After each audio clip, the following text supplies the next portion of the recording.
വൈദഗ്ധ്യം, നിധീരിക്കൽ മാണിച്ചന്റെ ബുദ്ധിപരവും സഭാപരവുമായ കഴിവും ആലോചനകളും, പ്ലാസിഡച്ചന്റെ സുറിയാനി ഭാഷാ പാണ്ഡിത്യവും സഭാത്മകമായ വൈദഗ്ധ്യവും, തോമസ് അറിയത്തനാൻ എന്ന നമ്മുടെ യുവതക്കാരനായ അരുവിത്രക്കാരനായ ആ വലിയ പണ്ഡിതന്റെ സുറിയാനി പണ്ഡിതനുമായിട്ടുള്ള സാധർമ്മ്യം, ഈ അടുത്ത കാലത്ത് മരണമടഞ്ഞ ഇമ്മാനുവേൽ തെള്ളിയിലച്ചനുമായിട്ടുള്ള അടുപ്പവും പരിചയവും, ഇപ്പോൾ ജീവിച്ചിരിക്കുന്ന വാർദ്ധക്യത്തിലെത്തിയിരിക്കുന്ന പൈങ്ങോട്ട് ചാൾസച്ചനുമായിട്ടുള്ള അടുപ്പം, ഇങ്ങനെയുള്ള ആളുകളുമൊക്കെയായിട്ട് ഒരു താരതമ്യം അനുവദിക്കുന്നെങ്കിൽ തോമാ കത്തനാരെ ചെയ്യാനായിട്ട് പാടുള്ളൂ.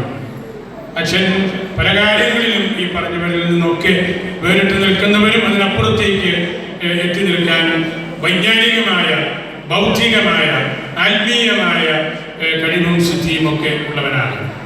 അതാണ് ഇന്ന് തോമാച്ചനെ ഇതുപോലെ നമ്മൾ കണ്ടെത്തുന്നതും ആദരിക്കുന്നതുമെല്ലാം. തോമാച്ചൻ്റെ പ്രിയപ്പെട്ട ചാച്ചൻ ഇവിടെ ഉണ്ട്.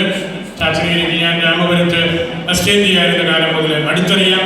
മൈനർ സെമിനാരിയിൽ പഠിക്കുന്ന അവസരത്തിൽ മറ്റത്തലശ്ശേരി അടുത്തൊക്കെ ചാച്ചൻ വരുന്നതും ഒക്കെ ഞാൻ കണ്ടിട്ടുണ്ട്.